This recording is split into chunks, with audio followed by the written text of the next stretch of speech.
ஓம் மகா கணபதியே நமக. குரு வாழ்க, குருவே சரணம். ஆன்மீக அன்பர்கள் அனைவருக்கும் இனிய தைப்பொங்கல் திருநாள் நல்வாழ்த்துக்கள்.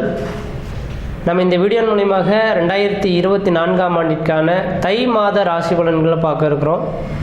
குறிப்பாக இந்த வீடியோவானது பார்த்தீங்க அப்படின்னாக்கா ரிஷபராசிக்கான வீடியோ. இந்த ரிஷபராசிக்காரர்களுக்கு தை மாத கிரக நிலை ஆராயும் போது உங்களோட ராசிநாதன் சொல்லக்கூடிய கிரகமானது தனக்கு ராசிக்கு 7ஆம் இடத்துல விருச்சிக ராசியில் உட்காந்துருக்கார். உங்கள் ராசியை பார்க்கக்கூடிய அமைப்பில் இந்த மாதத்தின் தொடக்கத்தில் வந்துட்டுருக்கார். அப்போ உங்களோட ராசிநாதன் சொல்லக்கூடிய கிரகமானது ராசிக்கு 7ஆம் இடத்துலேருந்து உங்கள் ராசியை பார்க்கக்கூடிய காலகட்டத்தில் உங்களோட தேக வலிமை பெறக்கூடிய ஒரு மாதமாக இந்த தை மாத கிரக நிலையானது இருந்துகிட்ருக்கோம் அப்படின்றீங்க. அப்போ உங்கள் ராசிநாதன் உங்கள் ராசியை பார்த்தார் அப்படின்னாவே அந்த மாத காலகட்டங்கள் குடும்பத்தில் மன நிம்மதி, மன சந்தோஷங்கள், எடுத்த காரியத்தில் வெற்றி வாய்ப்புகள், மிக ஒரு சந்தோஷமான ஒரு நிகழ்வுகள் ஏற்படக்கூடிய மாதமாக இருந்துகிட்ருக்குன்றீங்க. அது மட்டும் போதாதுன்னு பார்த்தீங்கன்னா உங்களுக்கு அஷ்டமாதிபதினு சொல்லக்கூடிய இந்த குரு பகவான் தனக்கு 12ஆம் இடத்துல மறைந்து உட்காந்துருக்கார். அப்போ தை பிறந்தால் வழி பிறக்குன்னு சொல்லுவாங்க இல்லைங்களா? அதன் அடிப்படையில் பார்க்கும்போது இந்த ரிஷபராசிக்காரர்களுக்கு அஷ்டமாதிபதி தனக்கு 12ஆம் இடத்தில் மறையக்கூடிய காலகட்டத்தில் திடீர் அதிர்ஷ்டங்கள், திடீர் பணவரவுகள் ஏற்படக்கூடிய காலகட்டமாக உருவாகுன்றுவீங்க. அப்போ இந்த தை மாத கிரக நிலையில் வர யார்கிட்ட பணம் கொடுத்து வராத பணங்கள்லாம் இந்த நேர காலங்களில் உங்களுக்கு வர்றதுக்கான வாய்ப்புகள் உருவாகும்.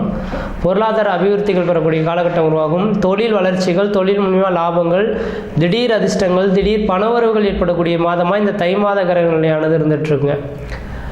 அது மட்டும் போதாதுன்னு பார்த்தீங்கன்னாக்கா இந்த தை மாதத்தில் தான் பார்த்தீங்கன்னா இந்த டிசம்பர் மாதத்தை தான் பார்த்தீங்க அப்படின்னாக்கா 2023 டிசம்பர் மாதம் 20ஆம் தேதி என்று தான் இந்த சனி பகவான் பயிற்சியானார். அப்போ உங்கள் ராசிக்கு 9ஆம் இடத்துலேருந்து 10ஆம் இடத்துக்கு இந்த சனி பகவான் பயிற்சியாக இருக்குது. மிகப்பெரிய விசேஷமான ஒன்றுங்க. 9, 10ஆம் அதிபதினு சொல்லக்கூடிய கிரகமே இந்த சனி பகவான். அவன் 10ஆம் அதிபதி 10ஆம் இடத்தில் ஆட்சி பலம் பெறக்கூடிய காலகட்டத்தில் இன்னும் 2 வருட காலகட்டத்துக்கு இந்த ரிஷபராசிக்காரர்களுக்கு தொழில் வளர்ச்சிகள், தொழில் மூலியமாக லாபங்கள் பெறக்கூடிய காலகட்டம் உருவாகும். பொருளாதார அபிவிருத்திகள் பெறக்கூடிய காலகட்டம் உருவாகுன்றீங்க. அப்போ இந்த மாதத்துக்கான பலன்கள் எடுத்துக்கொள்ளாமல் உண்மையாலுமே இன்னொரு 2 வருட காலகட்டத்துக்கு இந்த ரிஷபராசிக்காரர்களுக்கு தொழில் வளர்ச்சிகள் மேலங்கக்கூடிய காலகட்டமாக உருவாகும். தொழில் மூலியமாக லாபங்கள் பெறக்கூடிய காலகட்டங்கள் உருவாகுன்றீங்க. அப்போ இந்த சனி பகவான் அமைப்பு 12ஆம் இடத்துக்கு 3ஆம் பார்வையாக பார்க்கறதுனால இந்த ரிஷபராசிக்காரர்கள் வெளிநாடு சம்பந்தமான முயற்சி எடுக்கிறவங்க, வெளிநாட்டில் இந்த தமிழ்நாட்டில் இருந்து இந்தியாவில் இருந்துட்டு வெளிநாட்டில் போய் வசிக்கக்கூடிய நபர்கள், அந்த நாட்டு குடியுரிமைக்காக இயங்கி காத்துட்ருக்கக்கூடிய நபர்களுக்கு இந்த மாத காலகட்டத்தில் அந்த நாட்டு குடியுரிமைகள் பெறக்கூடிய காலகட்டங்கள் உருவாகும்.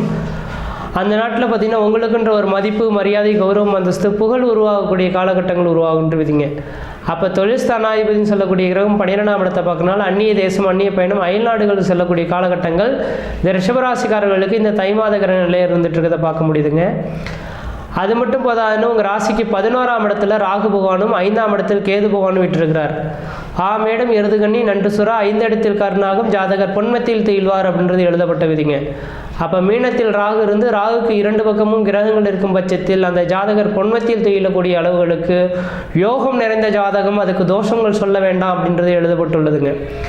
அப்போ உங்கள் ராசிக்கு 11ஆம் இடத்துல லாபஸ்தானத்தில் இருக்கிறார். அப்போ அது வந்து ராகு பகவானாக இருக்கனால திடீர் அதிர்ஷ்டங்கள், திடீர் பணவரவுகள் ஏற்படக்கூடிய காலகட்டங்கள் உருவாகுன்றீங்க.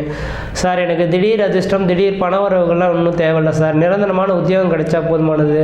கடந்த ஒரு 2 வருஷ காலம் வந்து பார்த்திங்கன்னா ரிஷபராசிக்காரர்கள் நிம்மதி இல்லாத வாழ்க்கையை வாழ்ந்துட்டுருக்கோம் சார். ஏதோ கடமைக்கு இருக்கிறோம், என்னதான் சம்பாரித்து பொருட்கள் சேர்த்து இருந்தாலும் கூட மன நிம்மதி இல்லாத ஒரு வாழ்க்கையை வாழ்ந்துட்டுருக்கோம். எங்களுக்கு ஒரு மன நிம்மதி கிடைக்கக்கூடிய காலகட்டங்கள் உருவாகுமா அப்படின்னு கேட்கக்கூடிய இந்த ரிஷபராசிக்காரர்களுக்கு நான் தெளிவாக சொல்ல வருவாங்க. இந்த தை மாதத்திலிருந்து, அதாவது இந்த 2024 ஜனவரி என்னைக்கு தொடங்குனதோ அந்த நேரத்திலிருந்து 2 வருட காலகட்டத்துக்கு உங்களோட மன நிம்மதிகள் ஓரளவுக்கு பழிச்சிடக்கூடிய காலகட்டங்கள் உருவாகும்.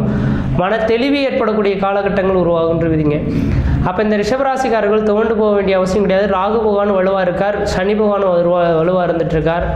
அந்த அஷ்டமாதிபதினு சொல்லக்கூடிய அந்த குரு பகவான் 12ஆம் இடத்துல இருக்கிறனால வருகின்ற 2024 ஏப்ரல் மாத காலகட்டம் வரலும் நீங்கள் எது செய்தாலும் தொட்டது தொடங்கக்கூடிய காலகட்டங்கள், நினைச்சது சாதனை பண்ணக்கூடிய காலகட்டங்கள், குடும்பத்தில் ஒரு சுபகாரியங்கள் செய்வதற்கும், சுப நிகழ்ச்சிகள் செய்வதற்கும், வீடு மனை வாசல் வாங்குவதற்கும், வீடு மனை வாசல் கட்டுவதற்கும், குடிபெயர்றதுக்கும், குலதெய்வத்துக்கு செய்ய வேண்டிய சடங்குகள் செய்கிறதுக்கும் ஒரு உன்னதமான ஒரு காலகட்டமாக இந்த மாத கிரக நிலையானது இருந்துட்டு இருக்கிறத பார்க்க முடியுதுங்க.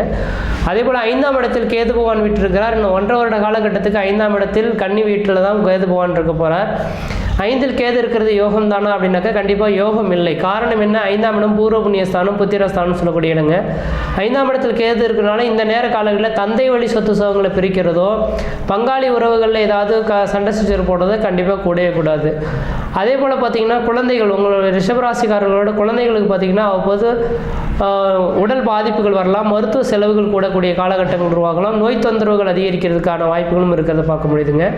அப்போ உங்களோட குழந்தைகளோட கல்வி பயிலக்கூடிய குழந்தைகளாக இருந்தால் கொஞ்சம் கல்வியில் மந்த சூழல்கள் ஏற்படலாம், அல்லது அவங்களுக்கு உடல் ரீதியான பாதிப்புகள் ஏற்படலாம், அல்லது உங்களுக்கும் அவங்களுக்கும் ஒரு சில கருத்து வேறுபாடுகள் ஏற்படலாம். ஏதோ ஒரு விதத்தில் குழந்தை செல்வத்தினால ஒரு சில மனக்கவலைகள் அடையக்கூடிய காலகட்டம் மட்டும் இருக்கும். மற்ற எந்த விதத்துலையும் உங்களுக்கு தோஷங்கள் எதுவும் ஏற்படாது. அப்போ எதுக்காக சொல்ல வரேன் அப்படின்னாக்கா, உங்கள் குழந்தைங்களுக்கு உடல் சரியில்லைனாலோ அவங்க ஒரு சில நேரம் கோவப்பட்டு பேசினாலும் கொஞ்சம் அட்ஜஸ்ட் பண்ணி போய்க்கிறது ஓரளவுக்கு நல்ல பலன்களை தருவிதிங்க. அப்போ இந்த ரிஷபராசிக்காரர்களுக்கு இந்த மாத காலகட்டமானது உங்களோட தெய்வ அனுகிரகம் பெறக்கூடிய மாதமாக இருந்துட்டுருங்க. ஏன்னா 9ஆம் அதிபதி தனக்கு 10ஆம் இடத்துல இருக்கனால 9, 10ஆம் அதிபதி ஒரு இடத்தில் சேர்ந்தாலோ பார்த்தாலோ பரிவர்த்தனை ஆனாலும் தர்ம கர்ம ராஜ்யம் ஒன்று. உங்களுக்கு 9ஆம் அதிபதி 10ஆம் அதிபதியுமே சனி பகவான் வந்து 10ஆம் இடத்தில் ஆட்சி பலம் பெறக்கூடிய இந்த மாத காலகட்டத்தில் நீங்கள் எது செய்தாலும் தொட்டதெல்லாம் தொடங்கக்கூடிய காலகட்டங்கள், நினைச்சதெல்லாம் சாதனை பண்ணக்கூடிய காலகட்டங்கள் உருவாகுன்றீங்க. அதே போல் பார்த்தீங்கன்னா உங்கள் ராசிக்கு 7ஆம் அதிபதினு சொல்லக்கூடிய கிரகம் செவ்வாய் பகவான் இந்த மாதத்தின் தொடக்கத்தில் பார்த்தீங்க அப்படின்னாக்கா 8ஆம் இடத்தில் மறைந்திருக்கிறார். ஆனால் வருகின்ற தை மாதம் 22ஆம் தேதிக்கு பிறகு அவர் உச்சபலம் பெற போகிறார். உங்களுக்கு ராசிக்கு 9ஆம் இடத்துக்கு வந்து உச்சபலம் பெறக்கூடிய காலகட்டத்தில் திருமணமாகாத நபர்களுக்கு திருமண வாய்ப்புகள் கூடி வரும். குழந்தை பேர் இல்லாத நபர்களும் குழந்தை பேர் கருத்தரிக்கிறதுக்கான வாய்ப்புகள் உருவாகுன்றீங்க. ஏன்னா உங்கள் ராசிக்கு 7ஆம் அதிபதி உச்சபலம் பெற்றால் உங்களோட கணவனாக இருந்த மனைவி மூலியமாகவும் மனைவியாக இருந்த கணவன் மூலியமாகவும் ஆதாயங்கள் பெறக்கூடிய காலகட்டங்கள் இந்த மாதத்தில் உருவாகுன்றீங்க. அப்போ இந்த நேர காலகட்டத்தில் ஒரு வேறு கணவராக நீங்கள் இருக்கீங்க, ரிஷபராசிக்காரர்கள் இருக்குன்னா உங்களை மனைவியை நீங்கள் அழைச்சிக்கிட்டு எங்கே வேணாலும் அந்த இடத்துக்கு போங்க. அந்த காரியங்கள் இந்த மாதத்தில் வெற்றி பெறதை கண்குளர பார்க்க முடியுன்றீங்க. அதே போல் குழந்தை பேருக்காக காத்திருக்கக்கூடிய நபர்களுக்கு இந்த மாதத்தில் குழந்தை பேர் உருவாகிறதுக்கான ஒரு வாய்ப்புகளும் மிகவும் பிரகாசமாக இருந்துட்டுருக்கு. அதேபோல் 7ஆம் இடமானது உங்களுக்கு சமுதாயத்தை குறிக்கக்கூடிய இடங்க. இந்த 7ஆம் இடம்ன்ற சமுதாயத்தினால சமுதாய மக்களோட ஒரு ஒன்றிணைந்து செயல்படக்கூடிய காலகட்டங்கள் உருவாகும். சமுதாயத்தில் உங்களுக்கு மதிப்பு மரியாதைகள் உருவாகக்கூடிய காலகட்டமும் உருவாகுன்றீங்க. அதனால் இந்த மாத காலகட்டத்தில் உங்களோட ராசிக்கு 7ஆம் அதிபதியும் வலுப்பெற்று உட்காந்துருக்கார், 5ஆம் அதிபதியும் வலுப்பெற்று உட்காந்துருக்கனால இந்த மாத காலகட்டத்தில் செய்யக்கூடிய காரியங்கள் உங்களுக்கு சாதகமான ஒரு பலன்கள் ஏற்படுத்தரும். இந்த மாதத்தில் நீங்கள் வழிபடக்கூடிய தெய்வம் எது அப்படின்னு பார்த்தீங்கன்னாக்கா, ஒவ்வொரு மாதத்துலேயுமே இதற்காக நான் வந்து ஆங்கில மாதத்துக்கான பலன்களே சொல்லிட்டு போயிடலாம். எதுக்காக உங்களுக்கு தை மாத கிரக நிலைக்கான பலன்கள் சொல்லணும் அப்படின்னாக்கா, தை மாதம் தமிழ் மாதங்களில் முதல் நாட்கள் ராசிநாதன், அதாவது யோகங்கள் ஒவ்வொரு மாதத்தும் ஒரு யோகங்கள் செயல்படும், ஒவ்வொரு மாதத்துலையும் ஒரு திதி செயல்படுங்க, ஒவ்வொரு மாதத்துலையும் ஒரு கரணம் செயல்படும். திதி யோக கரணம் பஞ்சாங்கம் இந்த 5 அங்கங்களும் வச்சு தான் பார்க்க முடியும். அப்போ இந்த மாதத்தில் கரணநாதன் சொல்லக்கூடிய கிரகம் தான் அந்த மாதத்தின் வழி நடத்தக்கூடிய ஒரு கிரகம் அப்படின்றீங்க. அப்போ இருக்கிற 9 கிரகத்திலையுமே தலையாய கிரகம் எது அப்படின்னாக்கா கரணநாதன். அப்போ இந்த மாதத்தின் கரணநாதன் இந்த மாதத்தின் தொடக்கத்தில் பவகரணத்தில் இந்த மாதம் உதயமாகுதுங்க. பவகரணத்தின் அதிபதி செவ்வாய் பகவானாக இருக்கிறனால இந்த மாத காலகட்டத்தில் செவ்வாயின் அம்சமான லட்சுமி நரசிம்மர் வழிபாடு செய்கிறது ஓரளவுக்கு நல்லாயிருக்கும். உங்கள் வீட்டில் சிங்கத்தின் படத்தை வீட்டில் மாட்டி வச்சுட்டு அதை வழிபாடு செய்துட்டு வந்தீங்கன்னாக்கா ஓரளவுக்கு நல்ல பலன்களை தருன்றீங்க. அப்போ கரணநாதனை வழிபாட பார்த்தீங்கன்னாக்கா எண்ணிய காரியங்கள் நிறைவேறதுக்கான ஒரு வாய்ப்புகள் உருவாகுன்றீங்க. அதனால் பவகரணத்தின் அதிபதி லட்சுமி நரசிம்மரை இந்த மாத காலகட்டத்தில் ஒரு செவ்வாய்க்கிழமை என்று போய் வழிபாடு செய்துட்டு வர்றது ஓரளவுக்கு நல்ல பலன்களை தரும். அதனால் இந்த மாதத்தில் கர்ணநாதனான முருகப்பெருமானையும் லட்சுமி நரசிம்மரையும் இந்த மாதத்தில் வழிபாடு செய்யுங்க. எடுத்த காரியங்கள் வெற்றியாகும். ஒரு மன நிம்மதி மன சந்தோஷங்கள் ஏற்படக்கூடிய காலகட்டம் உருவாகும். மற்ற இடத்துல இந்த தோஷங்கள் பாதிக்கக்கூடிய சிறப்பாக இருப்பீங்க, ஆயுள் தீர்க்கமாக இருப்பீங்க. நன்றி, வணக்கம்.